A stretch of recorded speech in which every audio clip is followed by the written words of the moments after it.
Now, there were clashes in the West Bank as thousands of Palestinians waited to see the release of their prisoners in exchange for the hostages captured in Israel. Well, let's speak now to our international affairs editor, Dominic Waghorn, who was there. And Dominic, I mean, we've been talking all day. You were wearing a gas mask at one point because of the tear gas.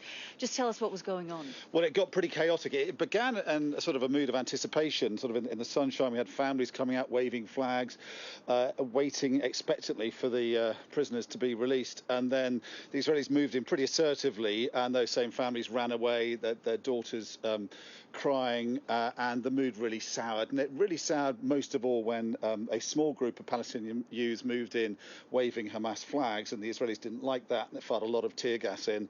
And the tear gas kept on coming, basically. And what they were trying to do was clear the area, I think, but also they didn't like the look of those green Hamas flags. And I think the sort of the takeaway from the day is that the Israelis tried to control the script. They did say to the families, any kind of celebration, any kind of giving out of sweets, any kind of party is going to be punished. You're going to be fined 70,000 shekels. That's a lot of money.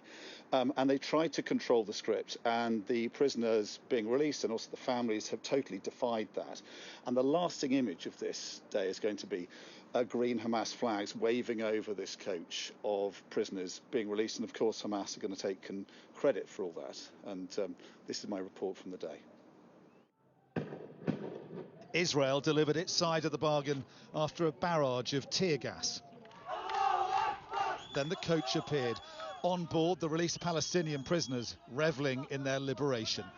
Welcomed in ecstatic scenes by the West Bank crowd. How do you feel? I feel fantastic. Why? It's a winning win. If we die, it's shahada, and if we live, this is going to happen. Israeli occupation authorities had banned any celebration of the homecoming, but that was comprehensively ignored. The euphoria could not be suppressed. This is the moment they've been waiting for, their women and children released from Israeli jails back into the West Bank. To Israelis, the people on board are terrorists. To these people, they are heroes of their resistance against Israel's occupation. Hamas will claim this as a victory. Their green flags waved over the crowd.